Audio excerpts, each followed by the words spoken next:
Hello guys, good morning. Chris Mero Vlog here. For today's video guys, punta po tayo dun sa farm nilang mama at ni papa. Nandito po tayo ngayon sa Bukidnon, sa bahay ng aking pamilya, at sa lugar ng aking pamilya guys. Puntahan po natin dun yung farm nilang mama at ni papa. Kasi maglagay po tayo doon ng fertilizer. Pero bago tayo pumunta doon sa farm lang papa guys, halik muna kayo. Puntahan po muna natin yung fish pond. Let's go! Pakita mo kay Ian yung bahay natin.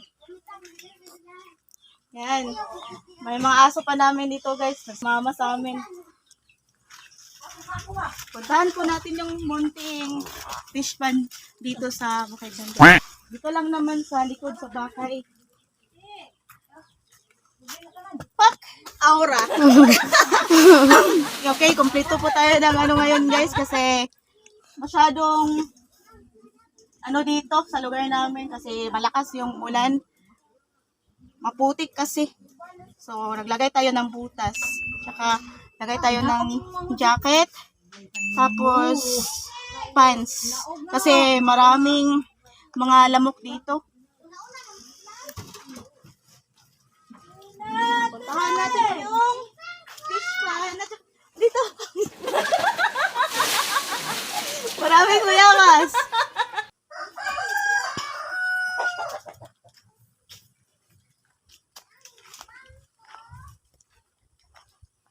Kayo guys. Maraming aban na.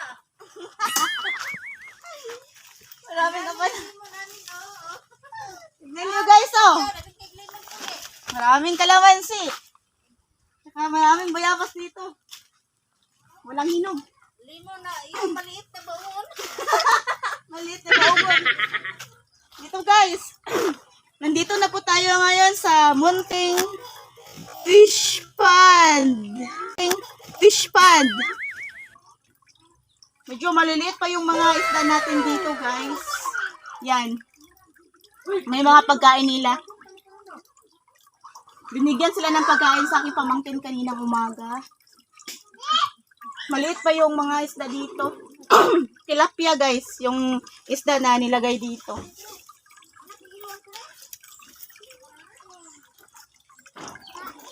Ginamitan siya ng hose guys, oh. Para hindi siya mawala ng tubig or maubusan.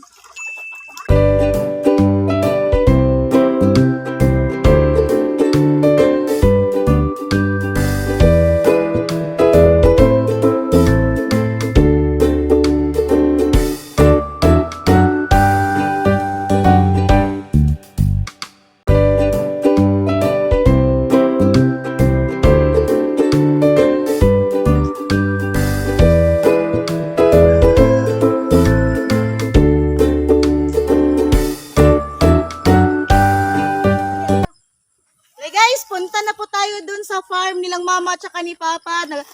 Nagdala na po tayo dito ng abono guys or fertilizer para naman lagyan natin ng fertilizer yung mga mais kasi matataas na kasi yung mga damo dun. Baka mamatay yung mais kapag walang fertilizer na ilagay. Sige guys, sama tayo. Puntahan natin. Welcome to our farm guys. Pero hindi sa amin yung mga sugar cane dito guys. Hindi kayo guys, puntahan natin.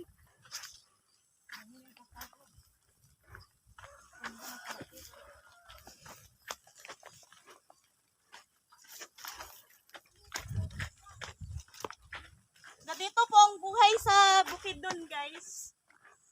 Simpleng pamumuhay, sariwang hangin, maraming punong kahoy, maraming tanim. Gusto kong ganitong klaseng pamumuhay, simple lang. Pero, simple, pero masaya. Sana all.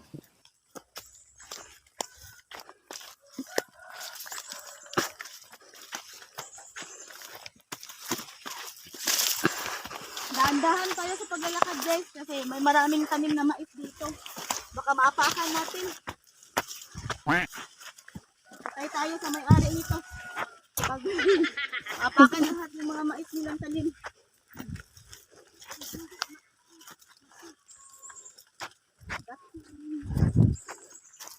Diyos.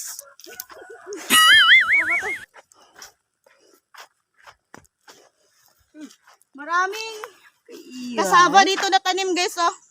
Tanim nilang mama tsaka papa. Pahinga muna saglit.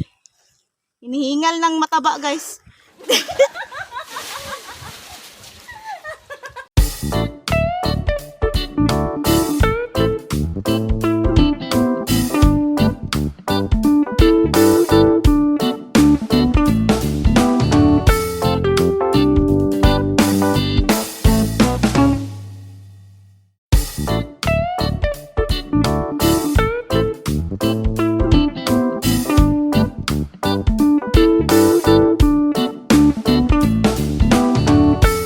Napakagandang tanawin po dito sa itaas guys. Yan, makikita po natin mga bundok dyan. Doon yung farm ni Papa, nasa ibaba pa. Napakaganda talaga dito. At saka, sa pinakaibaba naman guys, may Sige, kung saan kita yung sumba. Ay, ito, ubus.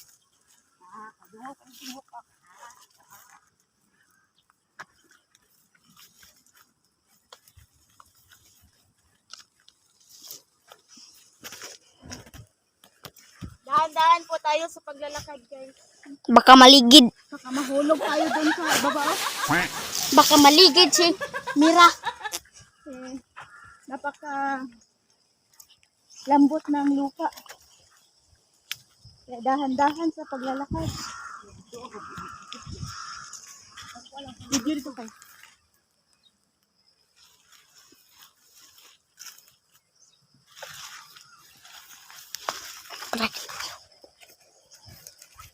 Tampag. Santa Claus is coming. Maligid tayo. Anong Tagalog ng maligid? Malaglag.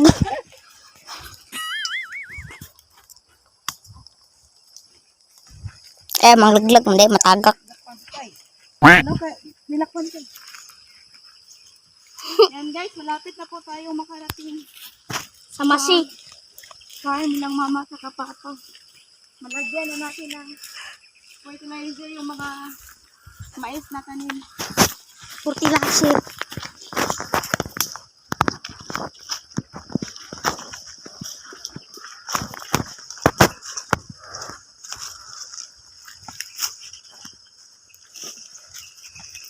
Ganda talaga ng tanawin dito guys. Hindi talaga kayo magsasawang tumingin sa paligid. Kasi napakaganda. all.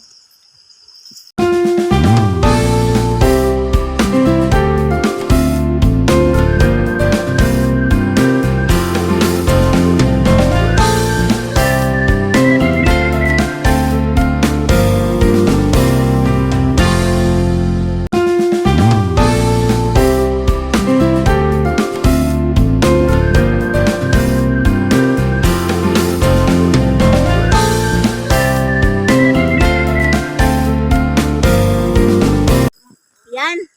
Sa wakas guys, nakarating na po tayo. Yan po yung mga mais na lagyan natin ng fertilizer guys. So, kasi nakikita nyo naman dyan guys, na maraming mga damo na sa paligid sa mais. Baka mamatay yung taniman ng mais nilang mama at papa dito kapag hindi natin malagyan ng fertilizer.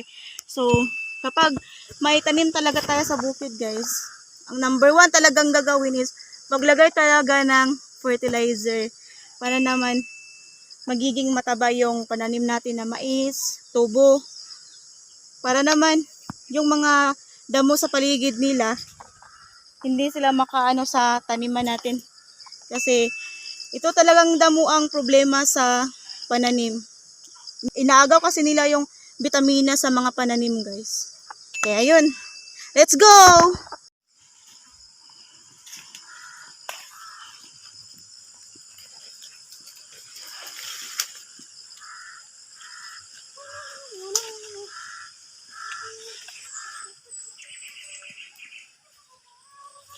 Hi guys! Yan, may dala na po akong fertilizer dito. Let's go. Punta tayo dun. Tulungan natin si mama maglagay ng fertilizer sa mga pananim namin mais dito guys. Asa ba ko magsugod ma? Adili ka ba luro ka mo banda. Asa? Dito ko? Paingon ko sa kwan? First time kong maglagay ng fertilizer sa tanim na mais, guys. Punuan ko. Dapat tama-tama lang yung ilagay natin. Para hindi siya madaling maubos. Lagyan daw ng maraming fertilizer yung payat na mais, guys. Ito ang gagawin, guys, na maglagay ng fertilizer.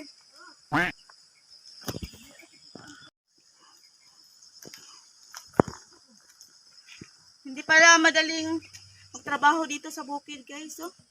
Kasi ako, first time ko pang gagawin to. Pero parang nahihirapan ako maglagay ng fertilizer. Saka napakainit pa ng araw. Kaya kudos po talaga sa mga farmers, guys. Kudos po. Salot po kami sa inyo kasi napakasipag nyo. Kahit na napakainit ang araw, guys. Napakainit na panahon. Patuloy pa rin kayong nagsusumikap. Yan, nalito na ako. Kung saan ba ito ilagay?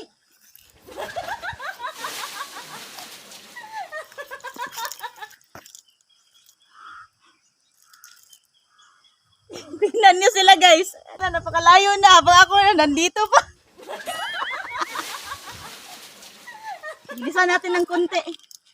Kakahiya naman. Napakahina ko naman kumilos.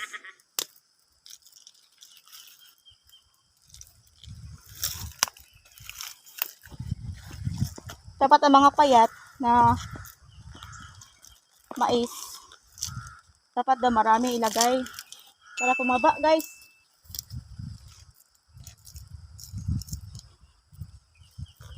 Napakahirap pala maglagay ng fertilizer, guys. Hindi madali yung trabaho dito sa bukid.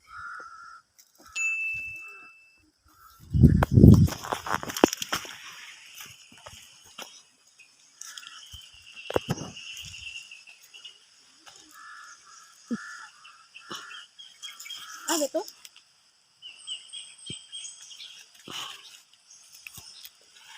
Ah, ba to?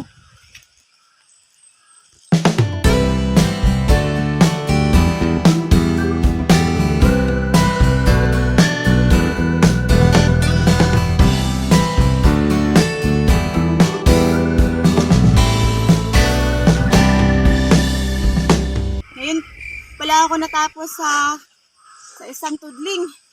Sa isang linya sa mais, guys. One way pa. Hinihingal. Hinihingal masyado. Nahihirapan.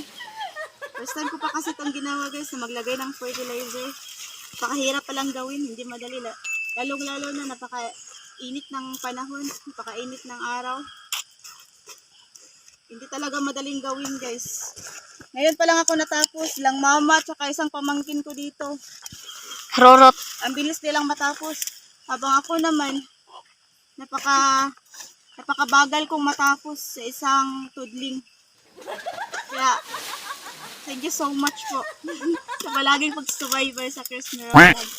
Hali kayo, guys. Continue tayo.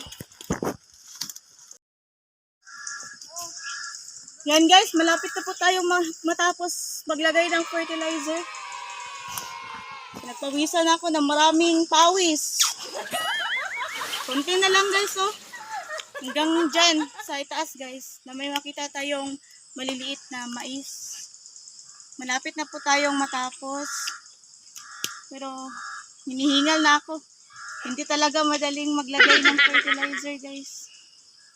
Pero, enjoy naman pong gawin, guys. Hindi na lang po isipin na napapagod tayo. Sana all.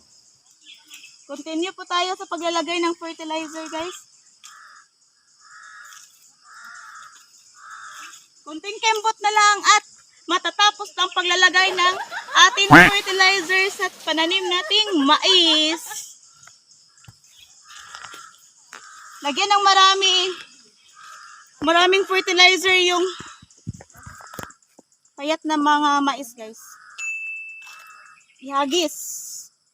Pagpasensyahan niyo na po, hindi po ako masyadong marunong maglagay ng fertilizer, guys.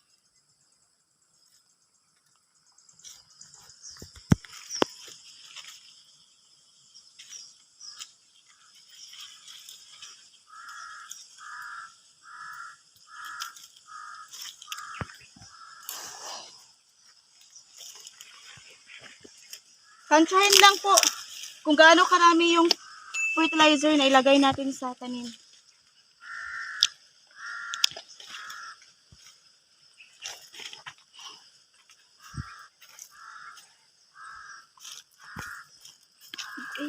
Napakahapdi ng mata ko, guys. Kasi nalagyan ng pawis. Wait lang.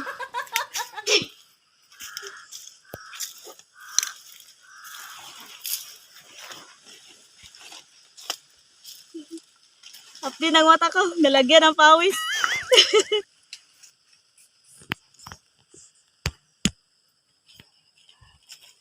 Yan, okay na.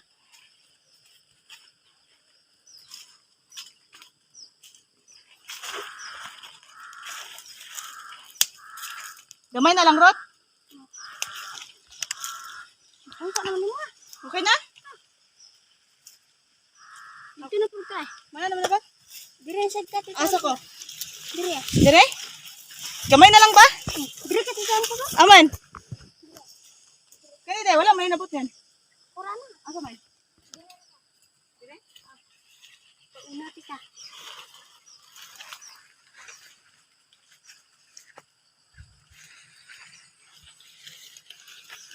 Yung paghagas ko ng fertilizer, guys, parang nagpapakain pa ako ng mga manok.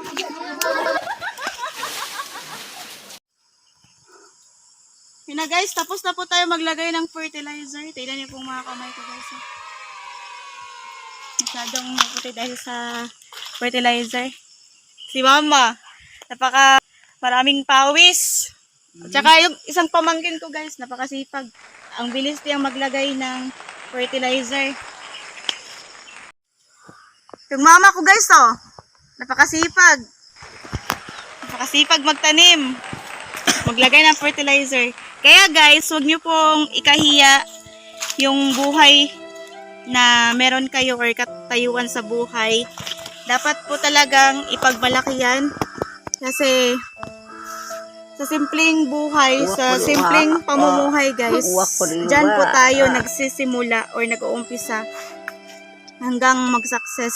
Kung ano man yung pangarap nyo sa inyong buhay, guys, dapat paglaban nyo yan hanggat maabot nyo yung mga pangarap nyo sa buhay. Sa simpleng pamumuhay, guys, or sa simpleng katayuan sa buhay, wag po nating ikahiya yan dahil dyan po tayo nagsisimula sa pinakababa hanggang umaangat tayo. Kaya wag niyo pong kalimutan, guys, na kung ano man yung pangarap na gustuhin nyo, mangarap po tayo ng malaki at idalangin po natin yan sa may kapal na dinggin niya ang ating mga kahilingan para matulungan natin ang ating pamilya. Hindi po talaga madaling mangarap sa buhay, guys, pero kapag may tiyaga at magsisipag po tayo, lahat ng mga pangarap natin sa buhay, kaya natin yung maabot. Kaya idalangin lang po natin lahat yan sa may kapal na lahat ng ating hinihiling sa buhay or mga pangarap sa buhay ay maabot natin sa tamang panahon. At matutulungan na natin yung pamilya natin. Hindi man tayo nangangarap na maging isang mayaman, pero ang pinaka-importante, magkaroon po tayo ng simple masayang pamumuhay kasama ng ating mga mahal sa buhay, ang ating pamilya.